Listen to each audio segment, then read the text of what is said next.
Hi, so I'm Simandeep, that's Camilla, Natasha, and Tommy. So we're all going to be talking about the unfinished business of feminism in Canada. Natasha will be talking about We Are the Children. So first, I'm going to be talking about feminism and domestic violence. It's just about how women are being abused by men, their significant others, their partners that they're with. The video discusses about missing and murdered Aboriginal women. It talks about women being raped and the experiences they go through. I feel like as women, we just go through a lot in general, overall. So the first question I have is, what are some reasons that make it hard for women to leave abusive relationships? So what are your guys' thoughts on that? I'd say that it can be very difficult because women often don't have a financial means. And if they have children to take care of, then they're struggling with um, how do I afford to take care of my children and work at the same time when I'm already maybe isolated or without any financial ability to take care of them. And there's not a lot of resources out there, as we've seen through the video, The Unfinished Business of Feminism in Canada. Camilla? Right. I also think that the cycle of violence, like that relationship when the woman is being abused, then usually the men come the following day blaming her because it's her fault that she's being abused, and definitely impacting her psychological predisposition to say, okay, this is not my fault, it's not me who is like, it's not my fault to being abused, so I'm gonna leave this relationship. So it's this cycle of being a victim and being your fault that really also makes the woman to stay in the relationship. Right. They sometimes are being blamed for being the ones who are provoking the man and leading him to abuse them.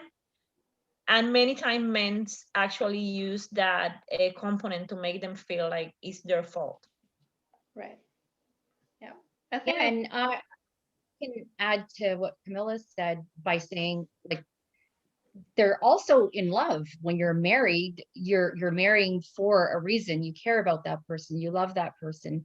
And although you're being abused by that person, I think the woman's natural nurturing personality, uh, you can fix this person. And because you care so much about that person, you think you're gonna stay because this will um, you have the control or the ability to help and change this person. And of course, like Camilla was saying, when the male comes and apologizes and the female just thinks, he's going to change, everything's going to be okay, and I can help him. right. That's how I think most women stay. Right. So some points that I found is it's just pressure from their families. They feel a lot of pressure from their families. So then they're kind of like, okay, I have to take care of my family members as well, and then it's impacting them mentally. Another reason is emotional factors that come into play. So the emotional dependence of so women depend on their partners emotionally, and then followed by beliefs of like being able to change the abuser's behavior. Like you said, like the cycle of abuse, like Camilla and Natasha said, the cycle of abuse, it does exist. And it just feelings of guilt, like, okay, I should stay because I'm able to, like, this is my partner and I should be able to fix him. But I don't think that shouldn't be a reason for you to stay. You're unable to fix anyone as long as the person's able to take action, like, okay, yeah, I am abusing you, what I am doing is wrong. They have to change within themselves. They have to realize that, yeah, what I am doing is wrong, so I need to change myself, and we need to go to couples counseling or marriage counseling to get the help that we need. And women, and then also another reason is financial. a lot of women depend on these men for financial security and safety, like Natasha said, of not being able to take care of the children because they're not sorry. I messed up. So it's basically like these women stay because they have children with the men, and the men go to work, whereas the women stay and they have to look after the children. But that shouldn't be a factor. These women should be independent. They should have a college degree or a college diploma, and then a university degree. They should look after themselves rather than solely depending on a man for financial security and emotional dependence. And also, even with emotional dependence, like there's other people in their lives, they don't solely have to depend on them. There's a thing of self-independence. You have to rely on yourself to get through like hard times. And you also have other support systems out there that Canada provides. And then there's also family and friends that you can rely on too. Sorry, can I interrupt you there for a second? I want to add one thing. I really want to stress that having a university degree or education does not always ensure that you will have the income to support your family, because we have to recognize that women performing the same task and professions are men are paid way less. So True. this is a difference that we have to recognize and stress the macro social factors that really influence that woman doesn't have equitable access to systems to support them. We are behind. We are behind because of the history have made us to be behind. Women weren't incorporated to the workforce until men get to work.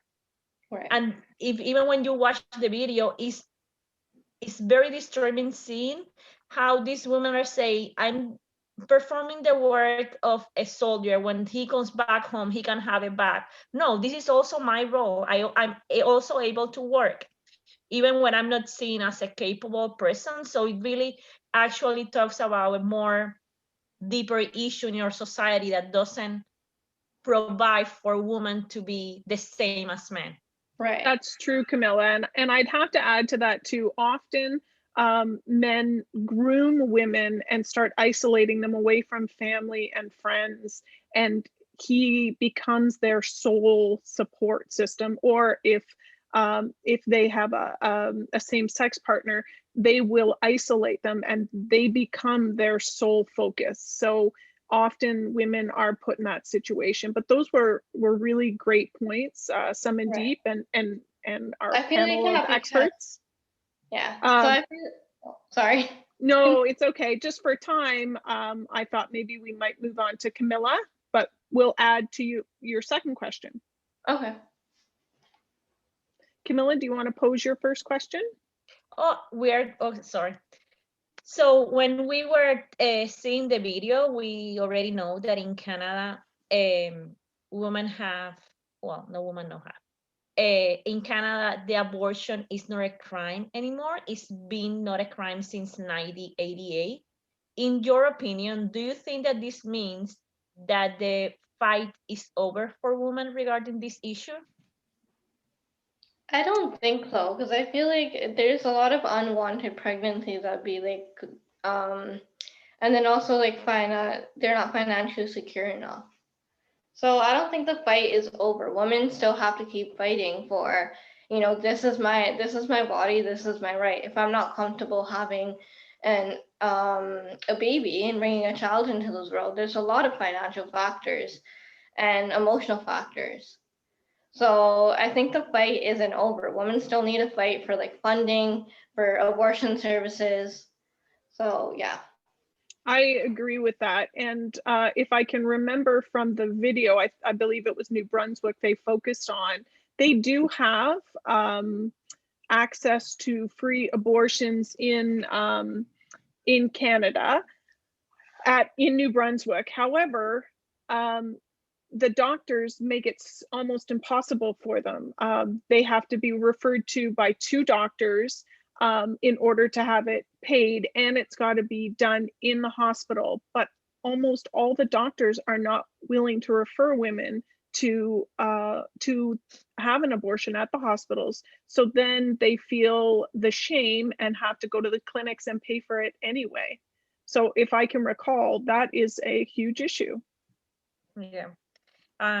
Yes, even when a province cannot outlaw abortion, they can actually restrict or not put money, budget, and funding clinics for women to access it. So they really regulate the type of access that we women have to abortion, to a safe abortion.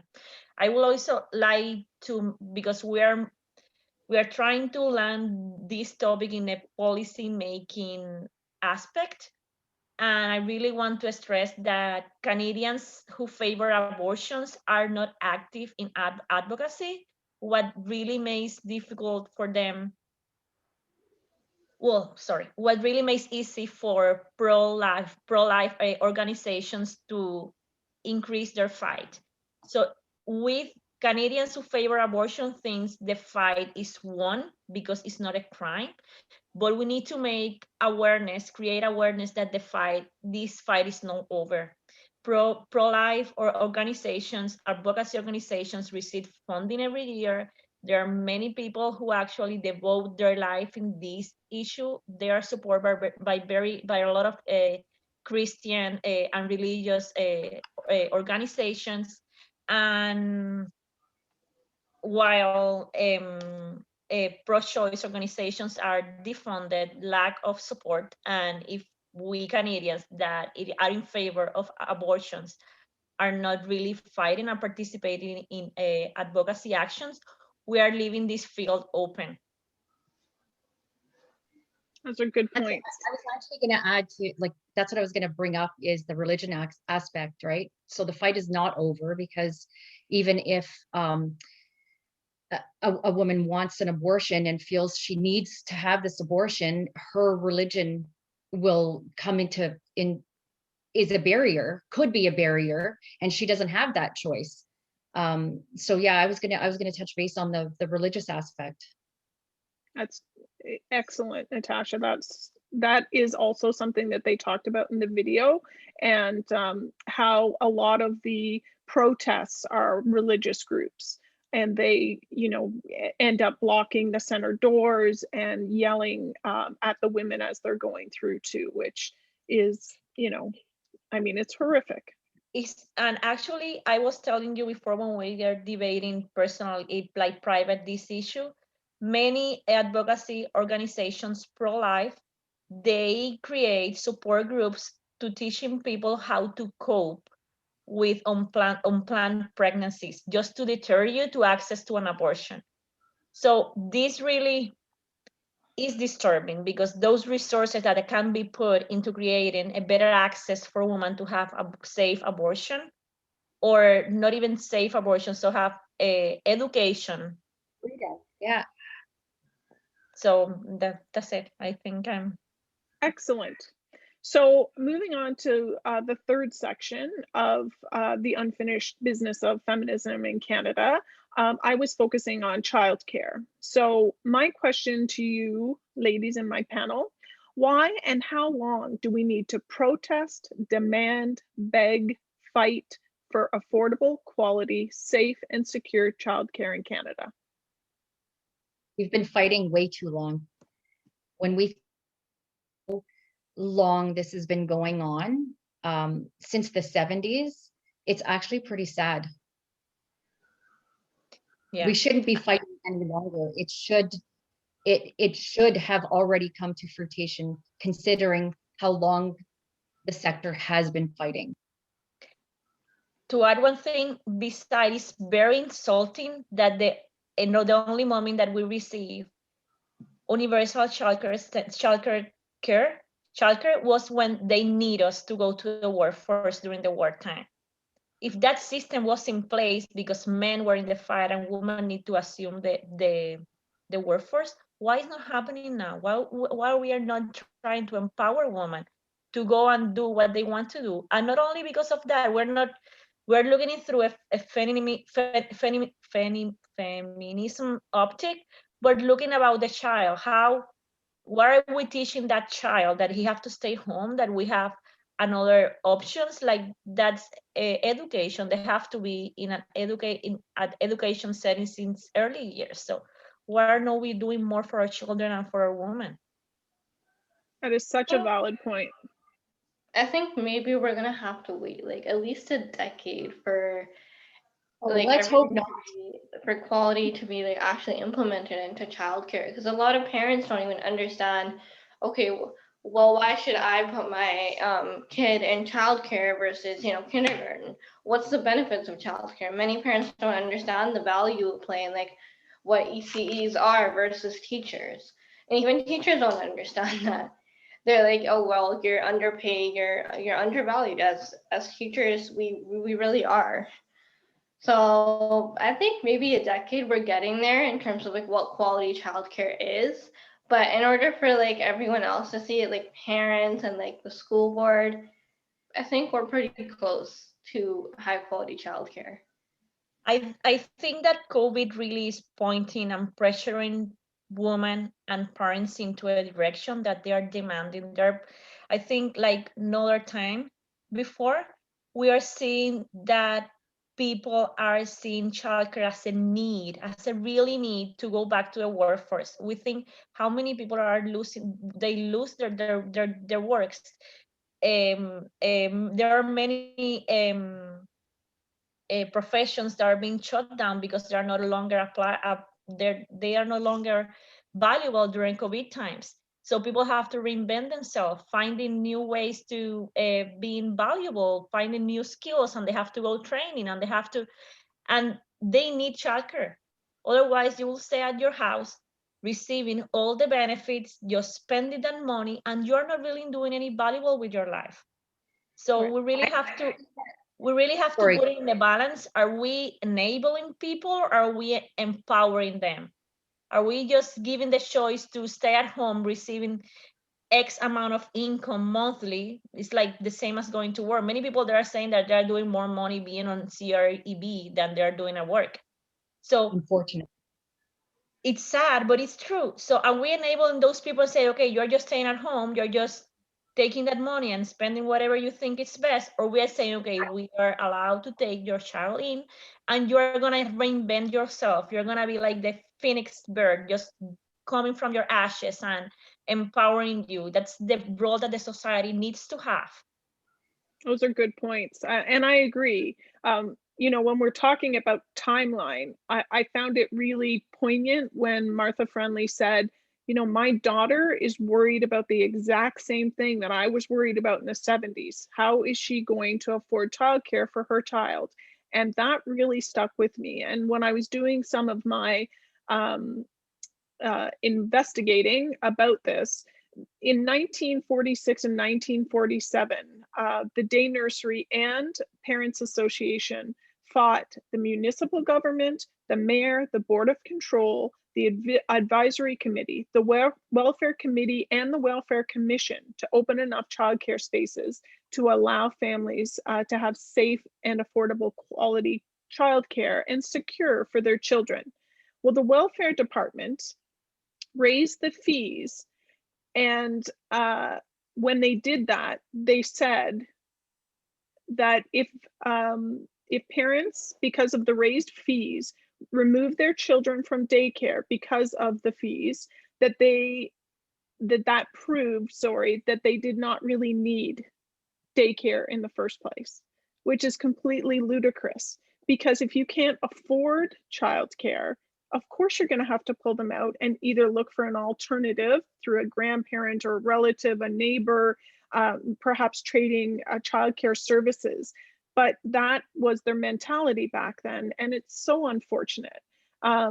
They went through the families, and the children that were already enrolled, some of them were removed from childcare. If the welfare committee felt that another family was more deserving than your family, they would remove your child from childcare and put some other child in there. So that's like Natasha and I, both with our children wanting to be in childcare, me having my child in childcare, but somebody thinking Natasha's need is greater and taking my children out and putting her children in. And that was in the 40s, which is ridiculous, really. It is. And we're still in the same position 75 years beyond the first argument. So that is my grandmother's age. So if my grandmother needed childcare and was having difficulty, now, I'm needing childcare. Soon it's going to be my own children. And as a parent, I worry about that because I think, I have 3 boys. Are my boys going to be making enough money so they can support an entire family? Because chances are their wives may not be able to work. If they don't make enough income to be able to provide childcare, then what happens? What are we waiting for is my ultimate question. So thank Well, you Tam, for indulging me. the funny thing is my daughter is expecting twins, like most of you know. Yes. Beginning of March, she is a childhood educator. And just imagine having to pay for childcare for 2 babies. Yeah. So she had to make the tough decision of she's going to stay home and raise them. They're going to try to live on one income, her boyfriend's income. So that's a perfect example of it's happening today still. Yes. 2021, and families cannot afford childcare. But with respect to COVID, as Camilla was saying, I'm keeping my fingers crossed as an early childhood educator that like we all know we have to advocate for our field. We know ECEs have to come together and we have to fight strong, be loud.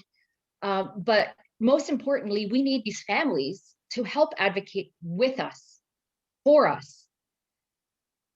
I'm hoping, I am sure as we all are, parents are seeing a different value in our field, in what we do, because they are now at home all day with their children.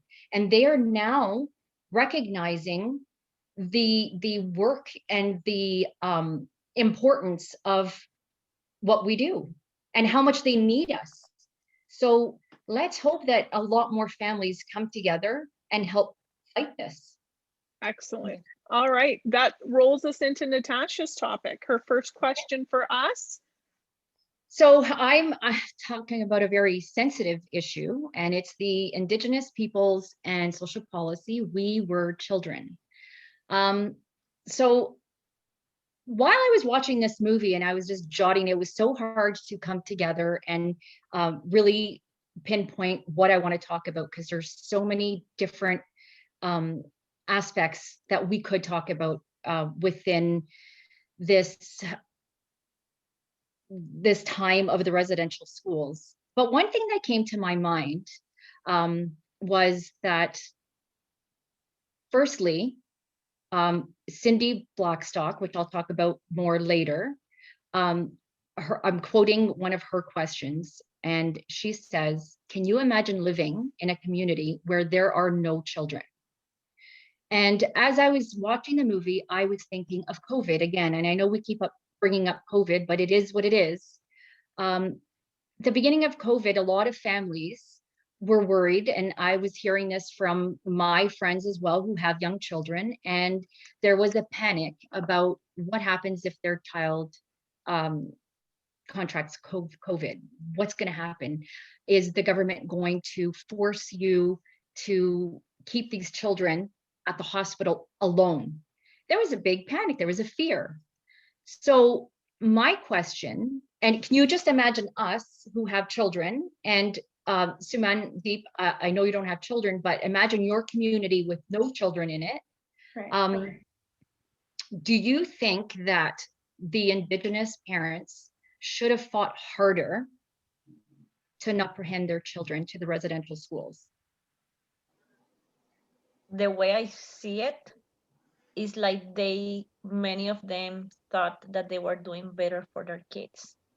Like the way the government sell this great idea was, we're gonna teach your child trades and your child will be successful in this new industrialized society that you don't know anything about.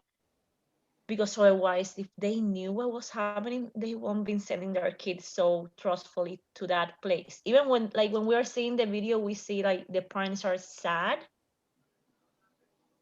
but they were thinking they were doing the best for their children, in my opinion.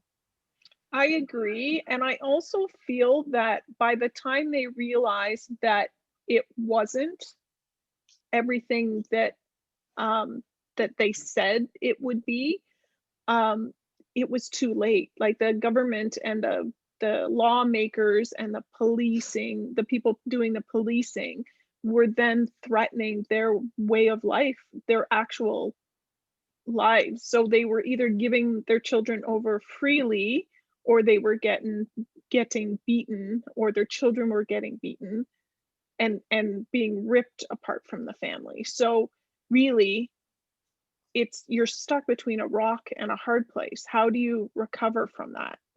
I don't know what they could have done differently. I don't know what they could have done differently.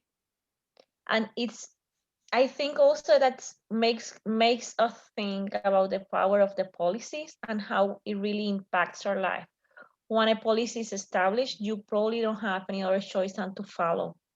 So I think that really calls for us to think about the influence and how can we affect the decisions that are being made by the government and our role in that process.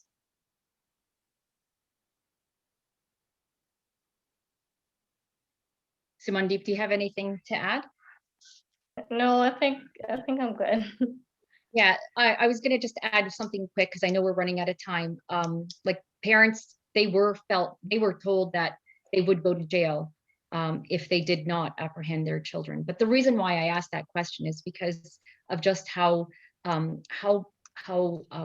social policy has changed, right? How much voice we do have in advocating. I'll get into that within my other questions, but it's like talking about COVID and just the thought of our kids being taken away from us. We're going to fight. We're fighting because nobody's going to take our children. And way back then, 100, like this was it started in the 1800s, 1848, sorry. They didn't feel they had a voice or a choice. It's what the government said was the overall rule. Well, Okay, let's carry on. I was just going to say, sorry, go ahead. That's partly why families have to fight for, their children. Like, this is my child, like, regardless of how sick he is because of COVID, and that's still my child. I'm still going to be able to take care of him. And, where are these children being sent off to? If they are ripped from them, where are these children being sent off to? What's going to happen to the children? Yeah. I do feel though that the times have changed. Society today, we know there's a big whole world out there, right? So I mean, if you had to, you could hop on a plane and escape where you live. But back then they couldn't. They knew nothing but the land. They knew as far as their canoes and boats and stuff would take them, but they didn't, all these people came over from England. They didn't know what that meant, right? They seen them on a big boat that they could go on these big oceans, but they didn't have those capabilities initially, maybe as time went on, but certainly not at the beginning. So really good points. Right. So Mandeep, do you want to pose your second question? Yeah, so my second question is, in your opinion, what factors make some men violent towards women? I'm going to say. Sorry, should I repeat the question? No, well, I think in your we got opinion, it. What are some factors that make men violent towards women?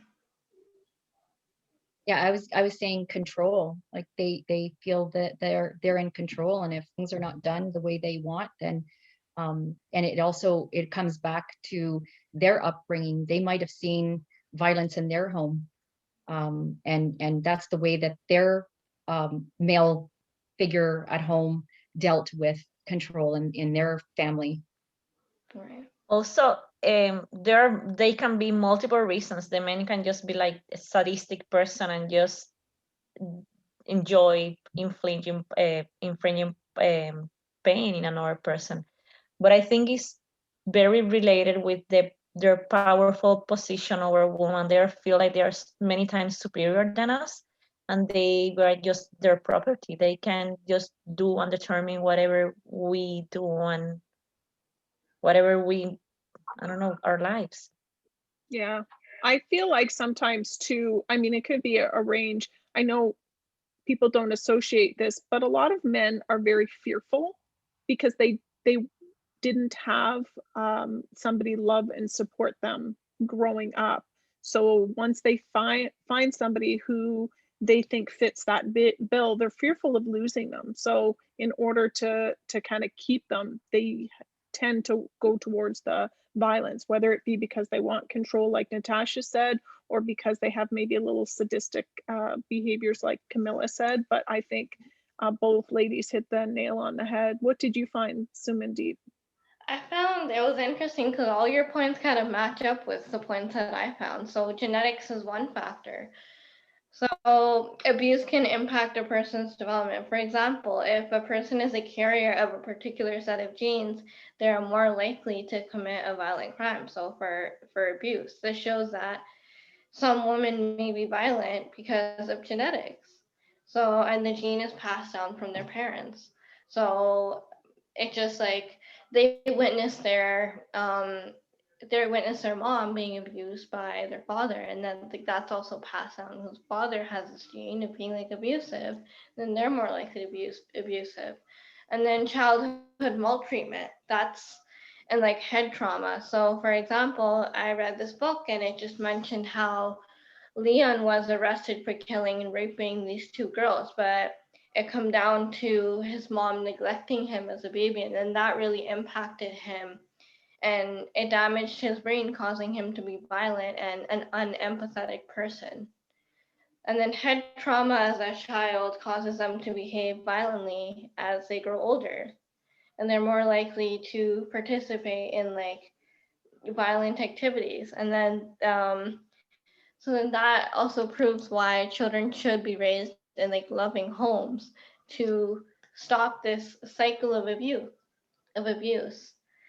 And yeah, another theory is violence against women is biological factors, so such as drugs. This was interesting because I never really thought about it before, but like fetal alcohol spectrum disorder as a child causes them to develop mental health and behavior issues. So basically, when a woman is pregnant and she drinks or she does drugs or any other substances, it affects the baby's brain in a way, and it makes them violent. And when they give birth, the child just automatically has these tendencies to be violent.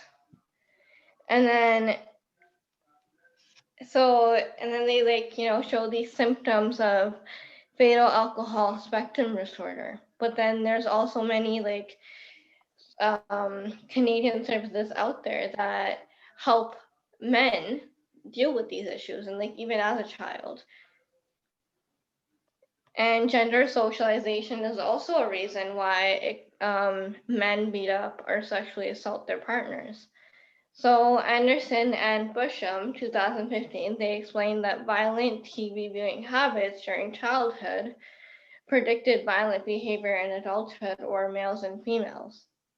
And then also boys learn what it means to be a man means not crying and being tough and winning games and winning more money than others.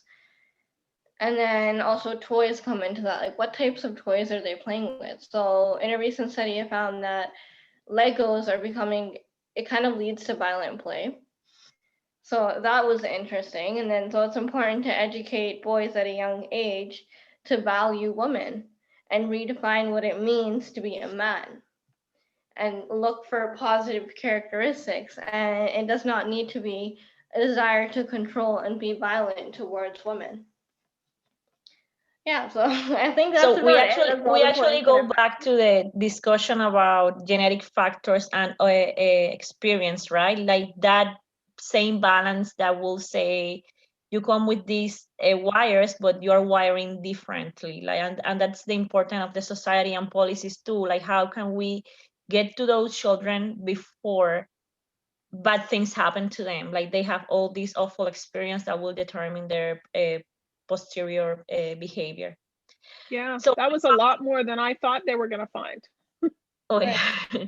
So my following question, one term that really struck with me in the video was reproductive justice. So I just want to ask you, I'm going to follow up with this question just right away, but I just want to ask you if you had a chance to think about the term and what does this means for you? Sorry, what's the term? Reproductive justice. Of injustice. Okay. I feel like, yeah, like it's just a lot of injustice going on with women in terms of like leaving their abusive partners. So it's important that we provide these Canadian services to offer support to these women to get out of these abusive cycle of violence relationships. I Okay, think so that's I'm gonna read a passage a little bit just Okay. to land on what the term means for practice. And I just want you to focus on what does this mean for us as ECEs. Okay. So reproductive justice is a more holistic way to looking at sexual choice and the way we look at our bodies. It involves looking at the issue from different standpoints and recognizing the dynamic relation that I have with different instances because the reproductive health of women and girls is intrinsically tied to their cultural, social, economic, and political locations. Reproductive justice is focused on gender equality and choice and shift the attention to how social cultural context influence and many times determine bodily autonomy and reproductive decision making. So framing abortion rights and reproductive education in a social cultural context, what do you think? How do you think this influence ourselves as ECE? As ECEs, we should be able to advocate for women because I know a lot of women they go through this, they go through abuse, and that's why it's really important to look at the children and be like, okay, are there signs of abuse? Are there signs of family abuse? And really, communicate with families and parents, like outside of like just anyone that's important to the child. We should really communicate with them and then also look at the behaviors that the children represent at the daycare as well. And then that's why it's important for us as educators to advocate for violence against women. I 'Cause there's so agree. many- And I also feel that if, sometimes you Sorry, look at one thing. Remember, Sumandip, we're talking about abortion rights. We moved to my topic. Oh, right. to my Okay. field of Okay. expertise. I'm so confused. I was just touching, like, just getting back to it.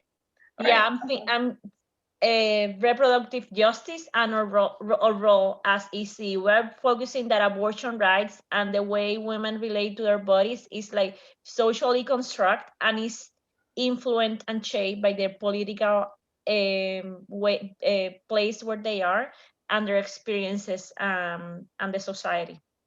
which is true. And as an ECE, sometimes when you see kids come into your classroom and they're having a relationship with their parent, and the parent seems short or not completely happy with their child, and it's constant, you wonder, like, do they really even want to be a parent? Maybe they were a parent because by choice, or maybe it was because they got pregnant, but their religion or their culture did not allow them not to, or to have an abortion. So they're parenting now to the best of their ability, but it wasn't their choice. They maybe didn't want to be a parent. So as ECEs, you can't judge that. You need to help provide the tools now that they are a parent, maybe to interact with their child better. But it's true, when women don't have the right to make that decision for themselves, it will affect the child's upbringing. It will affect the way they parent. Yeah, that's true. I also think that it's important to understand it because, like you said, Tammy, you might have a child in your care that was brought to this world not really wanted, but also you might have a family in your care that they get pregnant for a second time or a third time or a fourth time, and they don't feel that they are prepared or ready to have another child, and they might open up with you. You might end up knowing the story, and as an ECE, understanding that you can be of comfort, of maybe even some counseling, just someone that will support this family. Good points. Yeah, And I I feel like also, that's why it's important for us educators to really work closely with mothers and the children, and just like Tammy said, offer them the support that they need. Maybe recommend them to like these Canadian services that are out there, and then help them. This is how you should. These are the right behaviors, techniques that you should kind of implement on your child. Excellent. that's Any points to add to that, Camilla? no, that's just stressing how powerful we are in enabling and empowering children and their families to help them to know the resources that they have around them, and just try to educate them and work with the families to have the better outcome, to give them all the information that we have. So the importance that we stay knowledgeable and up to date with the services that we have around our community, and just keep an eye for every child that we think that may need our help. Awesome. Moving on to childcare. My second question was, why do governments not see the long-term benefits for children, families, and themselves in investing in universal childcare? So any comments on that? Because right now we're kind of in a she-cession. They keep calling COVID a she-cession, which is like a recession, but primarily for women. Mm. That's a good question. Thanks. But I don't know why they don't see why it's not worth the investment. I actually don't have, because if you are a human being, or you're thinking with your mathematical notepad on your hand, you can see all the benefits for the economy that will have, increasing spaces, increasing availability for your society and for your economy. So I don't know why the government is not investing more in in childcare. I don't know. I don't know why. I don't know what is going on through their heads. Yeah, because there's so many sources out there. As I mean, as educators, we even advocate for like why childcare is important. So I don't really see the reasons why, as to why the government's not really listening. Maybe we're not advocating more enough. Maybe we should be like, on social media advocating for it. But like I don't really see why, because like a lot of educators do advocate for, the benefits of childcare and the benefits of play, and like how it helps them socially, emotionally, cognitively, and physically. And I think the research. Sorry, Natasha, it's the second time. Sorry. It's okay. That's okay. I was going to say the private daycares obstruct the government viewing the importance, because there's too many choices, right? If there were not private daycares or home daycares, parents wouldn't have a choice. The government would have to open up more centers, more spaces. So they are also, this is the way I see it, is the government is relying on these private centers. That's a good point. And people wiser than myself have been putting out information for a while, but Oxfam and a reporter from CTV News, O'Brien, showed the evidence that supported the benefits of childcare on bringing equality for women economically, the growth for our economy, for the betterment of our children's development as a public good if it's properly funded. And the financial benefits for our Canadian economy were shown by Oxfam. And even if our childcare costs were reduced by 40%, so just 40%, it would see 150,000 women return to the workforce and boost Canadians' GDP, so our overall money that we're making, by $8 billion. So that's just by 40%, right? So, if you're paying $1,000, if you took away 40% of that, so $400, so you're only paying $600 a month for childcare, you would see an $8 billion. So they're talking about investing $1 billion for the next 11 years to start a universal child care. That's what they're talking about right now. And if we made $8 billion a year, I mean, it would be paid off in less than 2 years. Like, that's a no-brainer, right? Like, and to keep making this investment, to me, it just seems like a no-brainer. Anyway, Natasha, back on to you. Okay, so I'm going to talk about, after watching the film, I really went in and I dug into as much research as I could. Again, it was very hard to pinpoint what I wanted to talk about because there's so much to talk about. But the most important was on June 11th, 2008, the Government of Canada issued a statement of apology to all former students of the Indigenous, well, they call it Indian residential schools. But with continuing the research, I did find that it took 12 years after that apology for the government to mandate that all children in Canada, regardless if you're Indigenous or not, receive the same government assistance. Now, can you imagine if, because Tammy and I live in a smaller town, our children receive less funding than all children living in Toronto, for instance?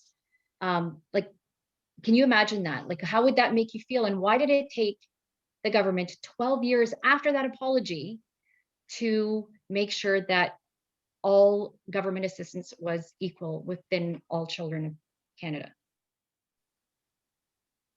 Such a good question. Yeah. Like, what were they thinking? And this was in 2008, so many years after the fact, and it still took 12 years after that for them to, for all children to receive equal. I mean, you would think like after the apology, they're gonna start making like some policies in place for that, but they really didn't, and that's interesting because like why wouldn't they? If they're really, if they're really sorry for their actions, why is it going to take you 12 years to put these rules and policies in place? I don't know. I'm just speculating here. I have no knowledge. Maybe you can answer me. Maybe because people weren't protesting enough, because people weren't pushing enough about this, because it wasn't public, because people weren't held accountable for what happened. It just seems so sad that we have to advocate for absolutely anything. Like, Everything, do people yeah. in government not just have a brain of their own and say, hey, it is not, take a look at this. It's not fair that people in larger metropolises have better funding than people in rural areas, or that our primary residents have more than our Indigenous population. Like, I don't know, like, do we have to fight for absolutely everything? Apparently so. Within my findings, I came across Dr. Cindy Blackstock, which she's a huge Canadian activist. She's also a professor of social work at McGill University, and she's the executive director of the First Nations Child and Family Care Society. She has made a huge difference with the Indigenous world and peoples. Now, the reason the government didn't sorry, I'm mumbling, they took so long to make everything equal within the government assistance. I was not aware of this. I mean, you kind of hear of it, but I didn't realize the underlying reasons. They were still taking children away from their families from reserves if they needed assistance. Although these families wanted to take care of their children and they were united, if they needed some kind of assistance, the government was taking those kids away from those homes and putting them in foster care to receive the assistance that they needed. So some parents, again, they were still put in that position that they felt that for the safety of their children, for their children's health, they had to apprehend their children to foster care for them to receive the benefits that they needed, because they knew that if they stayed in the reserve, they weren't going to get the help. Now, it took Dr. Cindy Blackstone years of fighting for equality. Yeah, so I mean, it's pretty sad. And throughout all of her tribunals, she would welcome children from schools to come and listen in, so that everyone knew what was going on with the Indigenous people, and non-Indigenous children were fighting for Indigenous children. And there was a great quote that she had said, and it was an advice from an elder.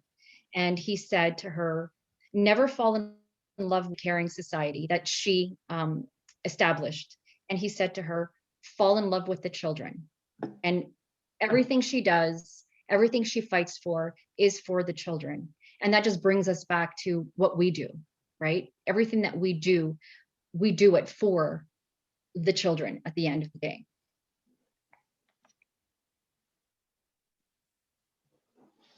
Okay. So, as we saw in the documentary, there are many sources and causes for violence against women. Do you have any ideas about what kinds of policy changes or initiatives might help reduce violence against women? I have So what are lots. some things? I think that the initiatives are definitely the way to go. There's definitely policies that have to be changed, but we can't expect women to be able to leave domestic violence if we don't have support system in place. You could see in the movie where those women were calling around to women's shelters for this one particular family. They must have been on the third or fourth call, and they couldn't find a place.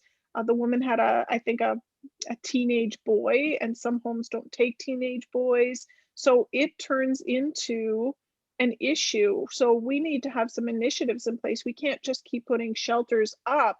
We need to have places for women to go, but we also have to have support in place. So if that woman is leaving with 2 children and is paying $1,500 a month for childcare and works a part-time job or hasn't worked or doesn't have any schooling behind her, how do we expect her to stay on her own? She is going to either go back to the abuser, she's going to find a different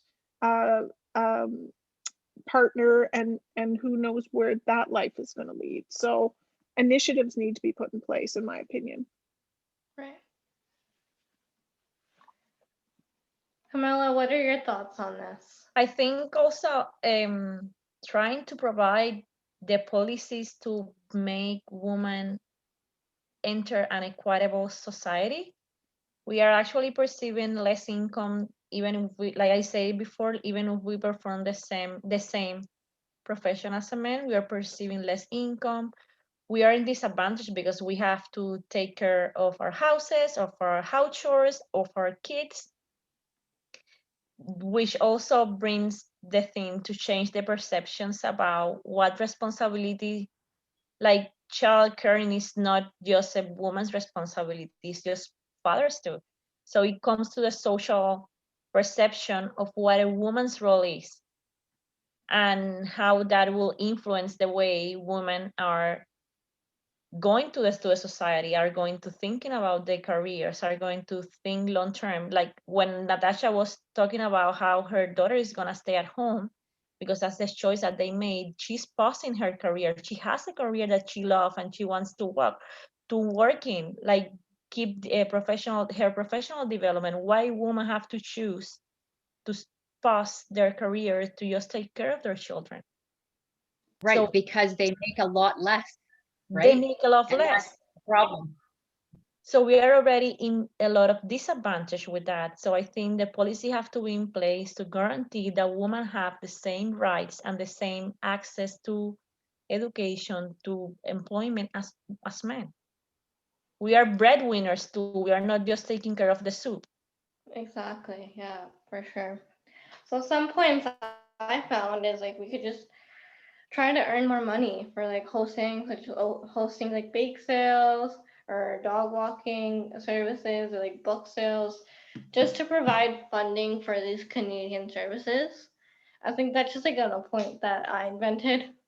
These are like some of my ideas, not really articly like journal backed up or academically backed up. And then another point is just advocating on social media platforms. So using Instagram, using like hashtags. So for example, an article I read, it just talked about Me Too and how that was really big.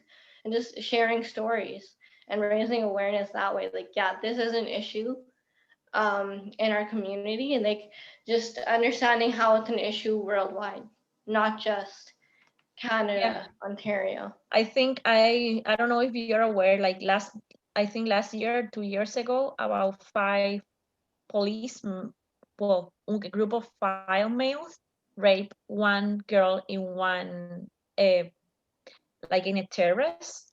One of the male was a policeman, and they declared that it was her fault. Oh my god. So that was in Spain, how the system is established for thinking that when women are wearing short skirts are provoking. So it comes again to educating people in society that when a woman says no, it's no. And when they say stop, it's stop. Like our body is our body. You don't have the right to decide for me. So it comes again to changing the perceptions of the raping, of the rapist, Right. putting the blame on the man, not in the woman. It's never the woman's fault to get raped. So Right. I think that's it, just changing the perceptions, working on that level to really make the change. Exactly. Also, Just making because women feel comfortable. Sorry, just sorry, making women Natasha, you can feel continue. comfortable to speak up. Women need to speak up, like Exactly. talk about it, end the stigma, and make women comfortable to and talk about these incidences and be open and understand they're not alone. So the more women talk about it, the more women admit that it's happening, the more possibly the more funding or the more policies can be heard and made. That's If a we really Actually, good can point. sorry. It's no, I was just going to say, like the Me Too movement that happened, um, and look how far and wide it got. It was on a bigger platform because you're talking about, socialites and movie stars.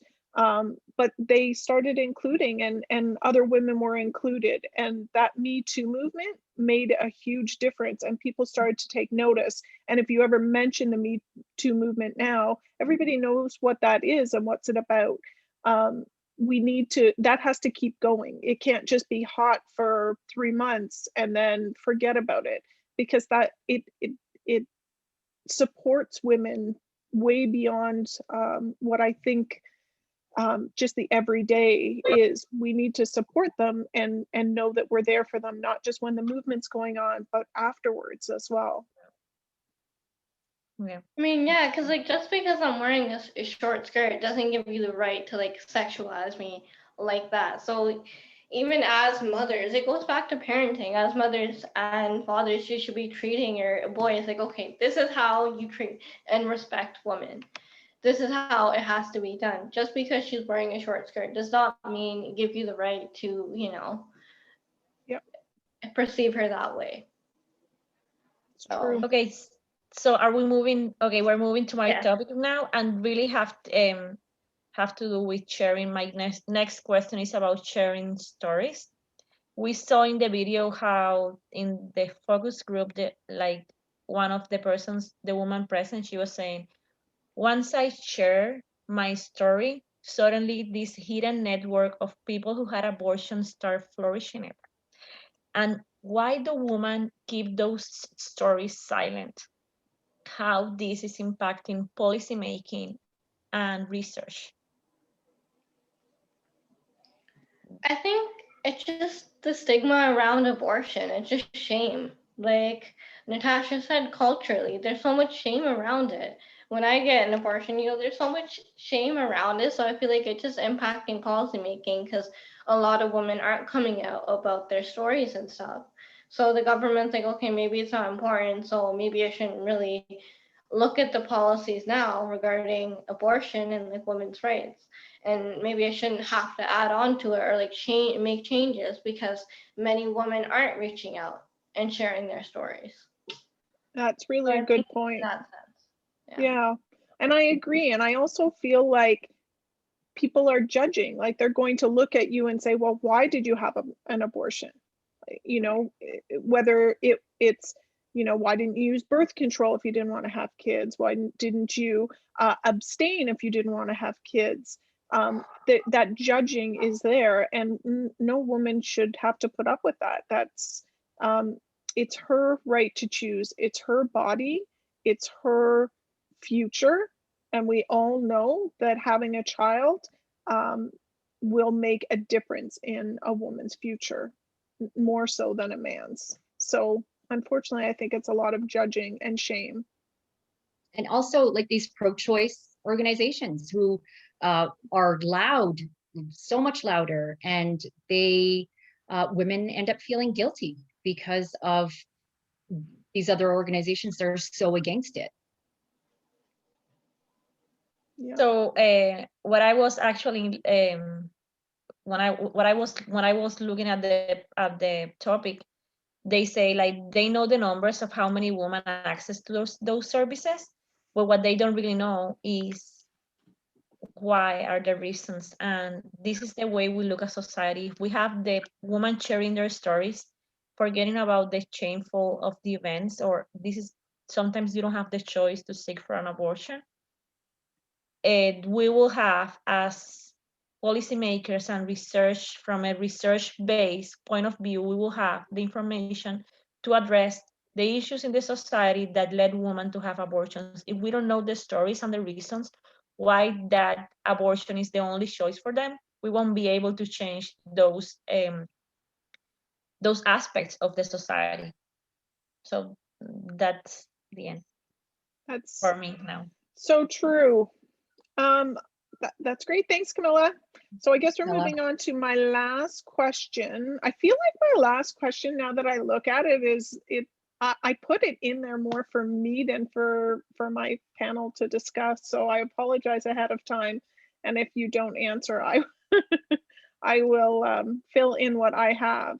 So question number 3, who is going to finally create and put into fruition the reality of universal childcare? I feel like as educators, early childhood educators, daycare owners, and the government will put into place universal childcare. And women. Yeah, Women. exactly. We never think that we need care until we need it. We don't know how important it is, childcare, until we had a child. And we have to pause our hopes and dreams just to stay at home and take care of our children. Men, this is not a man issue. This is women and educators who have to fight for their job too, because we are in a very stressful situation right now. So I think women, we have to make it true. Yeah, and I think like in the end of the day, it's the government that makes that decision, but it's childcare advocates and families that need it and value universal childcare. We have to come together as ECEs, and we have to be a part of this fight if we want it to happen. Yeah, I agree. And part of the reason why I had it in there is because Natasha and I worked through the summer with a professor, and we really were focused on childcare and the effects that the coronavirus pandemic had on childcare, and how it just shed light on, like I mentioned earlier, She Session. And what we uncover from Oxfam, stating that women do close to twice the amount of work that is not paid. And it is not a surprise that as women, we were hit the hardest once childcare and schools were forced into lockdown. So for me, I kind of went back a little bit.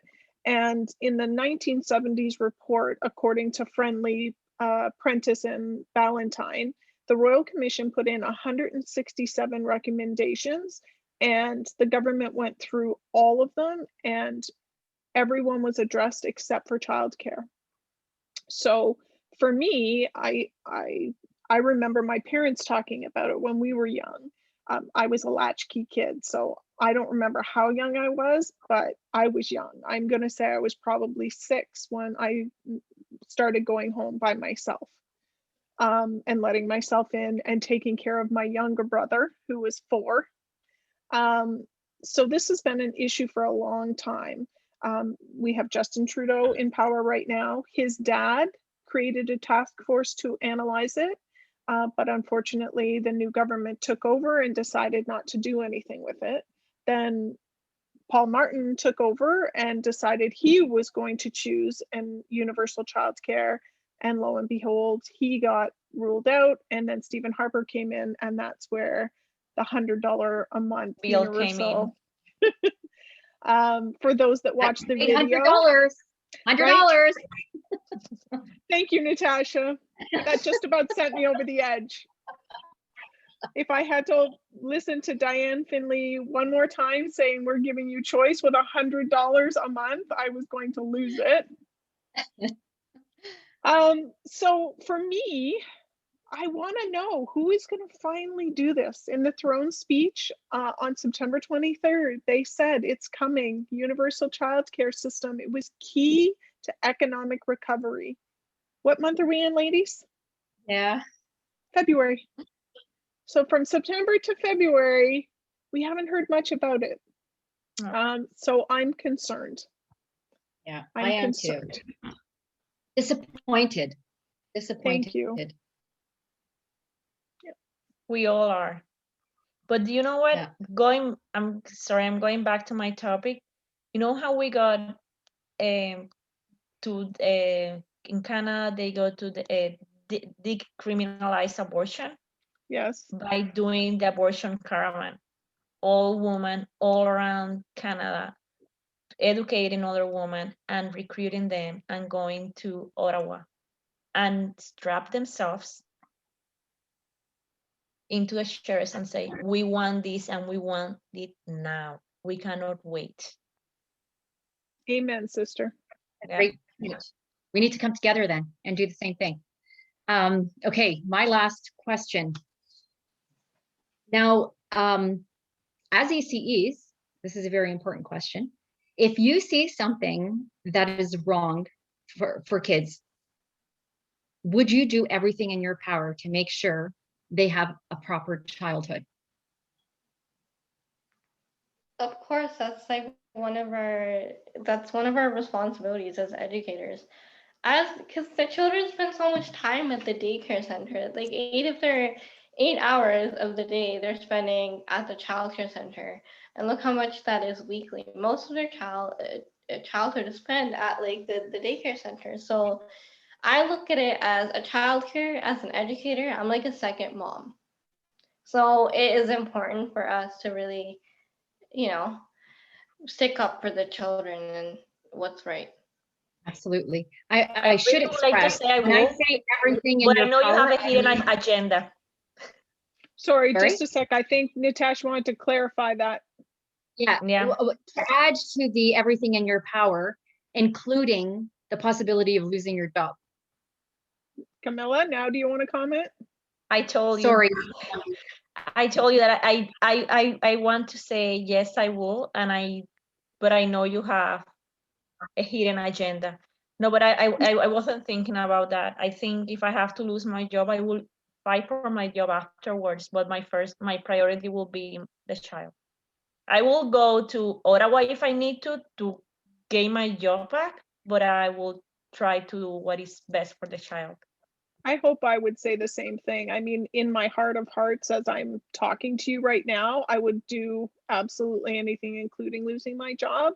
But when push comes to shove, would my integrity be there? I certainly hope so.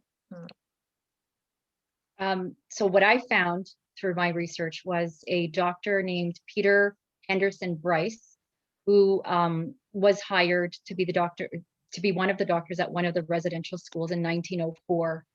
By 1907, Dr. Bryce started speaking up, and he was exposing the genocide practices of the government-sanctioned residential schools, where healthy Indigenous children were purposefully exposed to infected children with TB and spreading the disease through the school population.